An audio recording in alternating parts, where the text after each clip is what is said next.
gondhong pleguduk sualu gembol. Semarante hawela. Satama wonten timbalan Rama Penemban. Lah kok dadi ndara dasih. Apa ing dadi pirembukane awake dhewe. Lagi wae kowe matur ngalangsanipun Rama yen to aku ora sowan marang negara Ngastina. Tanpurunga iki mengko dadi penggalianing para priagung negara Ngastina. Lah kok iki Adipati Harya Sengkuni ingkang sowan ana ing Sokalima ingkang rawuh ana ing pertapan Sokalima. Mbok menawi menika beto dawuh timbalanipun Sinuwun Prabu Duryudana Kanjeng Rama kedah ingkang atos-atos anggenipun paring pangandikan dhateng Gusti kula Rekyanapati Harya Sengkuni. Oh iya nggih cah bagus. Prayogan luwih dhisik nggonmu ngabiyantara. Lho sampun boten kirang prayogi. Dipatih padha rarja sak praptamu, Dik. Adipati Harya Sengkuni. Iya Kakang Penemban. Slamet tekaku ora ana sewiji apa. Kakang Penemban Durna aku ngaturke bektiku katur ya Kakang. Oh iya tak tampa. Ora liwat pengestuku tampanana ya, Di. Ndak gegem ndadekake jimat paribeh. Prayogan nggonmu lenggah ning pertapan Sokalima. Iya Kakang Penemban Durna. Kaya wis ora kurang prayoga praptaku ana ing pertapan Sokalima. Oh, Dursasana kowe padha harja. Anakku Dursasana. Wah, nggih. Bapa Penemban. Wilujeng ning sambi kala sowan kula tebih saking Rubeda. Kula ngaturaken sembah pangabekti kula kunjuk. Iya Dursasana tak tampa. Pangestuku tampanana ya cah bagus. Kula pundi nggo jimat paribeh dayanana ing kasantosan. Paringi pangestu paduka awahana kabagyaning gesang kula. Bapa Penemban. Dursasana iya. Prayogana dhisik ngono ngadhep. Ana ing ngarsane wong tuamu Begawan Durna. Aku pengen sarembuk karo Adipati Harya Sengkuni. Kula semanggaken Bapa Penemban. Dik Pati. Piye Kakang? Ana apa njanur gunung kadingaren? Lah kok dadi Adipati Harya Sengkuni rawuh ana ing pertapan Sokalima. Yen pancen saka karepmu dhewe apa wigatine apa? Nanging yen pancen diutus dening anak Prabu Duryudana, apa dawuh pengendikane anak Prabu Ngastina? Maragake Adipati tak paringi kamardikan supaya paring mangandikan ana ing pertapan Sokalima iki. Iya. Matur nuwun ya Kakang. Padha-padha ora apa-apa. Ingkang sepisan aku ngaturke bekti katur ngersaning Kakang Durna. Dene ndungkap angka 2. Panjen kepara nyata yen to sowan kuwi iki ora saka karepku dhewe.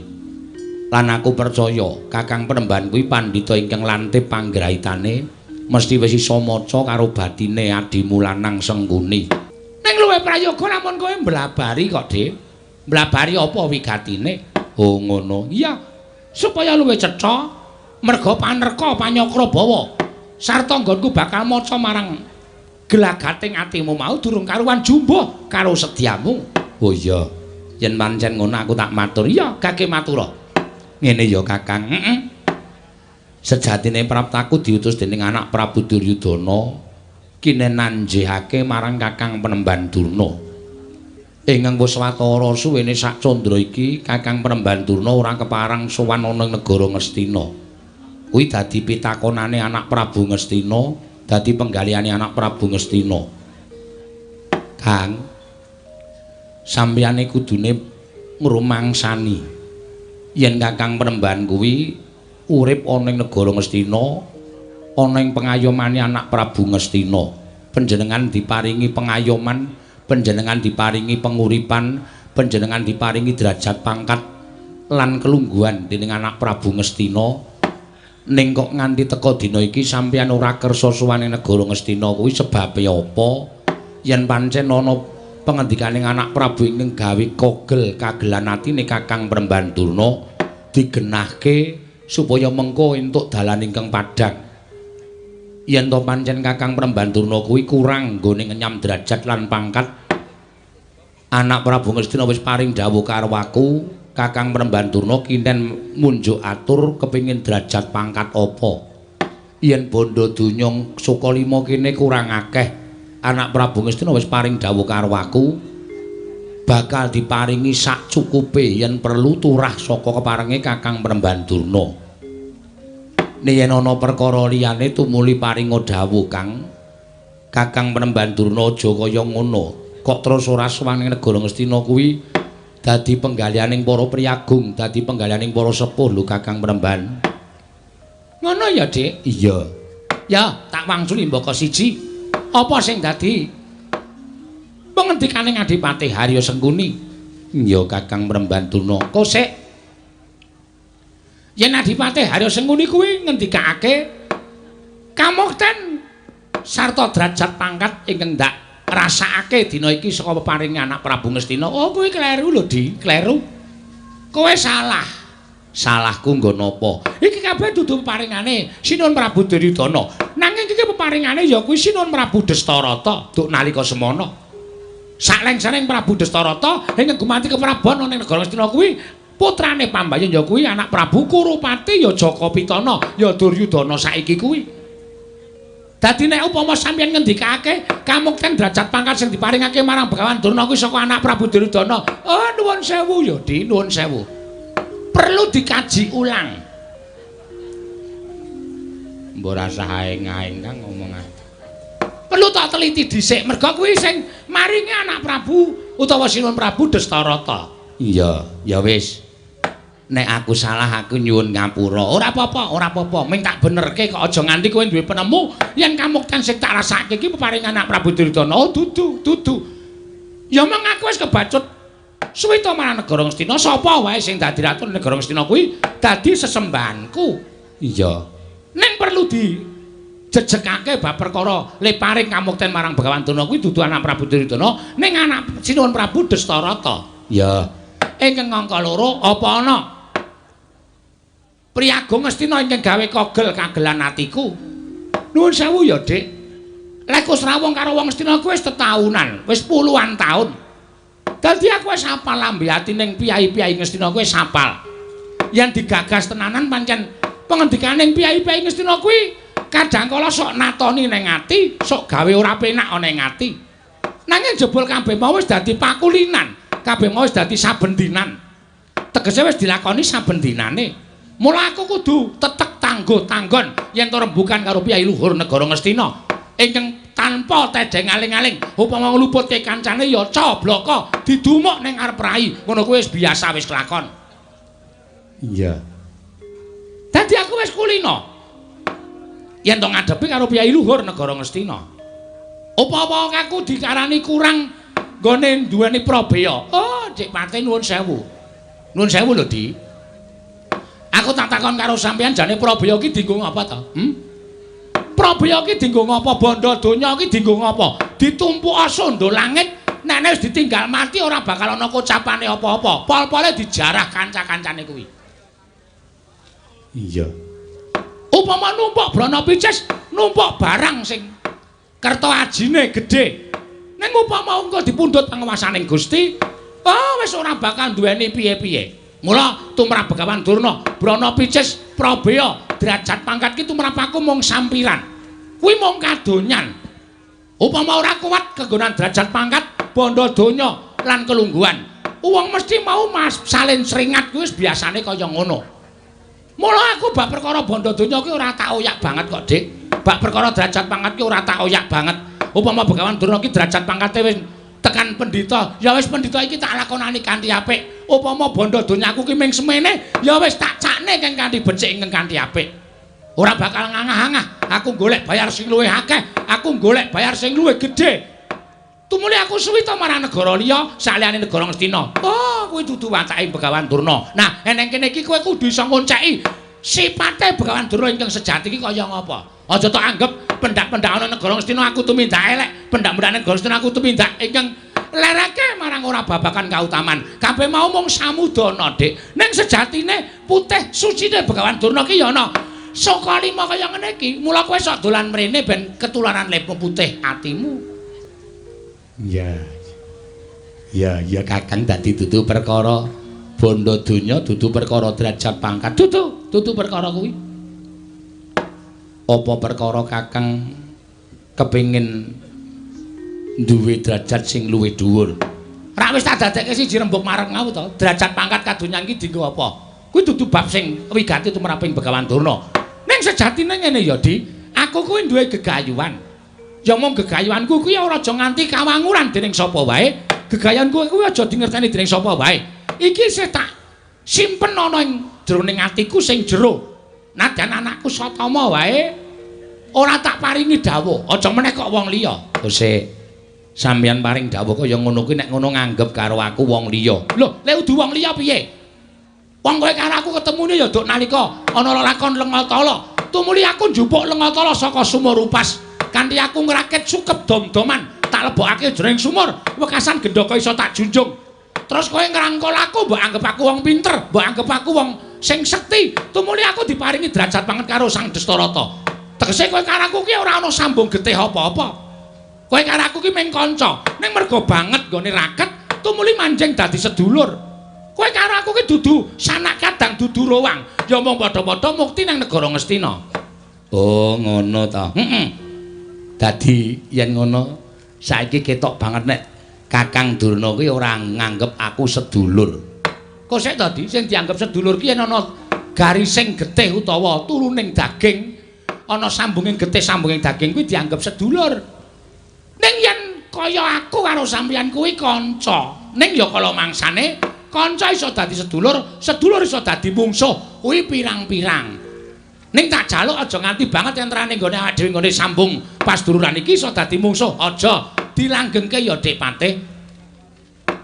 Ning sak gedhakan iki kok atiku rada ora penak. Lho, kok ora penak sebabe? Pangendikane Kakang sing ngandhakake yen to Sengkuni karo Durna kuwi ora ana sambung getih, ora ana sambung daging. Tumuli Kakang nganggep yen to aku kuwi kanca. Upama kowe tak anggap kanca apa kira-kira atimu lara? Ora perkara lara ning gronjal atiku. Adi aspal. Perkara gronjale kok bingung. Wis ora iki rembug wong tuwa. Ha iya iki rembug wong tuwa. Gronjal atiku seprono sepene aku nganggep karo Kakang kuwi sedulur ning jebul Kakang ora nganggep karo aku kuwi sedulur. Lho, penganggepe iki aja dipeksa. Penganggep menungso siji-sijine iki aja dipeksa lho Dik Patih. Upama kowe nganggep aku sedulur, monggo ora apa-apa. Aku seneng, aku matur nuwun. Ning kowe aja meksa karo aku, kowe tak anggap sedulur. Ati iki merdika. Ora dikuasai dening sapa wae. Atiku ya butuh kamardikan, atimu ya duwe kamardikan. Mulane ana penganggep tumrap Begawan Durna marang kowe, aja mbok peksa. Nek kowe nganggep aku sedulur apa-apa, ning aku nganggep karo kowe kanca, ya aja mbok peksa aku. Kowe dadi sedulurku. Iya. Bener ora? Iya bener Kakang, iya. Ya, terus saiki ngene. Kakang arep kersa sowan ning Ngastina sok kapan?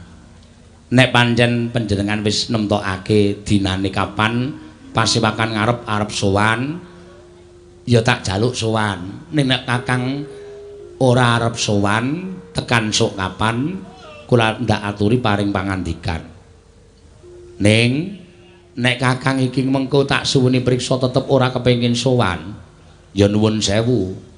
Aku arep matur karo anak Prabu Duryudana, nek Kakang tak anggap merengkang saka pernatan negara Ngastina. Wong sing merengkang saka pernatan saka negara Ngastina kuwi bakal nampa paukuman. Mula aku ora nyawang panjenengan kuwi sapa. Tur sampeyan wis paring dawuh karo aku nek kula karo sampeyan iku mung kanca, mula aja lara penggalihmu. Nek aku kepeksa ngerangket karo Kakang Penemban Durna, tak aturake marang Sinuwun Prabu Ngastina ingkang wigati pan sampeyan nampa pidana merga sampeyan wis ora nindakake kewajiban minangka antara praja negara Ngastina lan ingkang wigati sampeyan wis ora kersa sowan ana negara Ngastina. Tak anggep sampeyan bakal mbadal dawing anak Prabu Ngastina, Kakang Penemban Durna. Durna ina panalingane ora majaring ratri. Linenggak jangganira kapisanan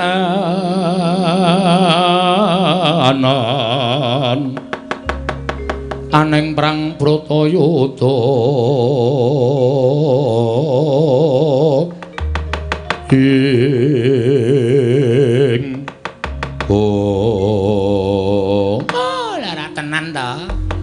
Aku ki wis tak kalang-kalang lho Dik, lek rembugan karo kowe iki aja nganti nyocok karo atimu. Merga kabeh-kabeh wis padha apal, kabeh-kabeh wis padha ngerti yen to wateke Patih Sengkuni iki pancen kaya ngono kuwi. Nanging jebul isih mesa. Kowe nibake pangandikan ingkang lereke bakal meksa karo Begawan Durna. Kowe nibake pangandikan ingkang semune kowe medeni Girigoda karo atiku. Oh, Dipate. Aku kowe wis matur tadi, Sokalima iki merdika. Sokalima iki bumi perdikan, dudu kebawa keperintah negara ngendi wae.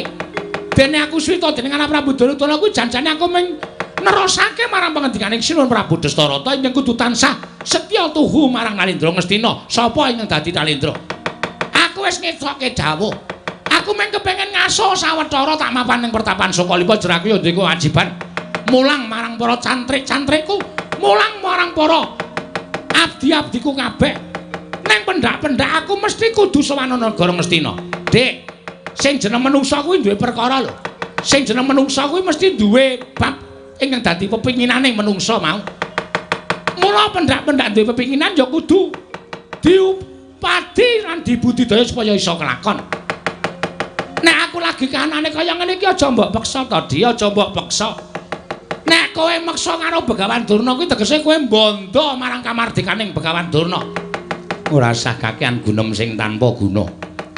Mung aku nyuwun dawuh Kakang Durna li arep sowan sok kapan. Perkara sok kapan kuwi durung winentu ing wektu. Yen ngono durung winantu ing wektu, tegese Kakang Penemban Durna ora kersa sowan ing negara Ngastina. Lho, aku ora matur yen to aku ora kersa sowan ing negara Ngastina lho. Jeneng Anak Prabu Duryudana kuwi sesembahanku. Nek sampeyan ngaku sembahan Anak Prabu Duryudana kuwi sembahan sampeyan, kudune sampeyan kersa sowan teng negara Ngastina. Perkara sowan kuwi wektune manut karo rasaku. Yen aku karep sowan mesti bakal sowan. Yen aku ora karep sowan mesti bakal sowan. Yen ngono Kakang merengkang saka pernatan hukum negara Ngastina. Aja mbok anggap aku merengkang marang pernatan hukum negara Ngastina. Ora usah dadak kakehan gunem tanpa guna. Nek sampeyan merengkang pernatan hukum negara Ngastina, kula wis nggawa Sata Kurawa lho Kang. Saguh meksa karo Kakang Penemban Durna supaya sowan ana negara Ngastina. Lho, kose lho kok modal pemaksaan ki piye ta iki? Ora kaya ngono kuwi lho, Dik Patih. Kowe karo aku iki padha-padha Narapraja negara Ngastina iki mengko nek nganti dadi gegeran. Apa ora padha seneng penging padha nyawang yen tong wong-wong Ngastina padha bentak sirah, padha regejegan dhewe. Wis ora peduli. Kuwase Kakang gelem sowan negara Ngastina apa ora? Ora gelem sowan aja takon dosa. Aku ingkang bakal meksa karo Kakang Penemban Durna yen perlu Kurawa ingkang bakal jiat karo Kakang Penemban Durna. Lho, apa dianggep aku ora duwe jago napa piye?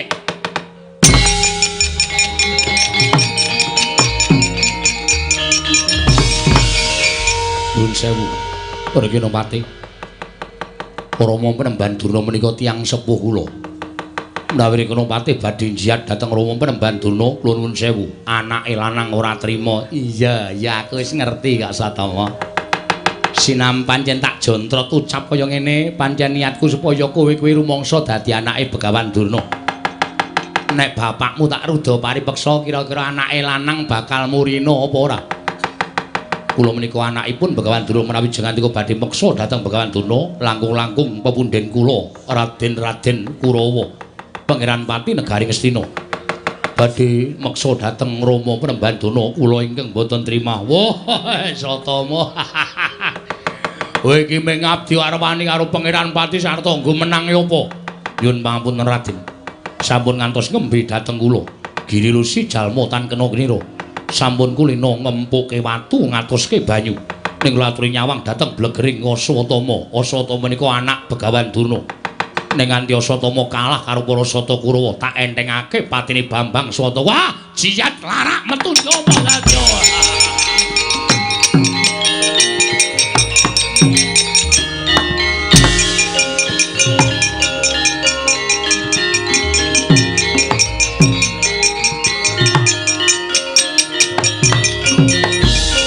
Ngandel ora?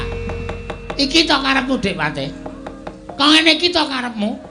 Pendak-pendak tekan ngendi-endi kowe iki mesti gawe geger. Pendak-pendak tekan papan ngendi wae kono glibete Sengkuni mesti gawe rame. Oh, mbok ya tok lereni to Sengkuni. Mbok ya tok lereni kowe iki arep golek apa to aku tak takon.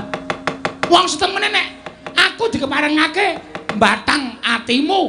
Anak Prabu Duryudana ora ngersakake dadine Pancakara. Meng kepengin nanjeke karo aku. Ning pendak-pendak kowe iki Narapraja sing seneng nambahi dawuhing ratu, sing seneng ngenggokke dawuhing ratu. Mula ora aneh yen to negara Ngastina kaya ngono kae ora tentrem, negara Ngastina kuwi ora ayem. Merga Naraprajane seneng ngenggokke marang parentahing ratu. Naraprajane seneng nambahi parentahing ratu. Ingkang satemene kabeh mau ora kudu dilakoni kok, Di. Sampeyan gelem neng Ngastina apa mboten? Kowe gelem tekan Ngastina apa ora, Kakang Tuna? Lho, kowe kok njur kaya ngono ki ngapa ta? Saiki ngene. Anakmu wis dicoba gelut karo Kurawa. Nek pancen sampean ora gelem tekan negara Ngastina, iki aku engko sing ngruda paripeksa karo sampean. Nek perlu tak tantang ijen padha ijen. Sengkone. Kowe iki wong gerang lho, Di. Aku ki ya wong tuwa. Wah, lah kok ki kok kaya ngono to? Aku mah ngladeni karo kowe. Kowe ora sak traju, ora sak babak karo Begawan Durna. Aku nek takon ngladeni karo nggonmu duwe tumindak kaya ngono ki aku ora sago. Tegese kowe wong jireh. Jireh dengkulmu mlacat kuwi.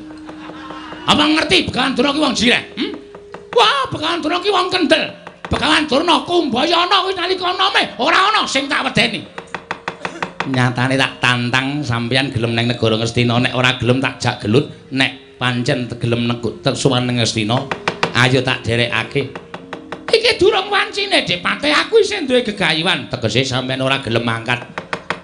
Kula ora gelem mangkat, mboten kok ora gelem, ning durung wancine. Ora sah kakehan gunung tanpa guna. Nek ora gelem mangkat lakon tak ruda paripeksa. Dik Pate, ora sah dak Dik. Kula dudu sedulur sampeyan, kula ming kanca sampeyan. Ora usah dadak nyebut Dik dina iki. Pokoke sampeyan gelem tekan negara Ngastina apa mboten? Ora gelem tak ruda paripeksa. Oh, lah dalah, kowe iki pancen ora kena dikandhani kok sengkuni. Ayo, nek pancen kowe nantang karo Begawan Durna, ungalke dadaku. Apa mbok kira aku wong jiring getih wedi mati? Apa kira aku wong cepete? Apa mbok kira aku pendhita loro saudan telu saurupan? Nek nganti kowe arep jajal karo Begawan Durna, aku kalah karo kowe. Aku nyembah dramamu 20 taun. Metu njaba. Ora nang kene papaning wong Bandayuda. Metu njaba ayo tak ladeni. Kok ora muni? Biasane sampeyan nek metu njaba niku tak dadekke dagelan. Kula ora wani nek saniki. Ora wani. Metu njaba ya metu. Ayo metu. Iya.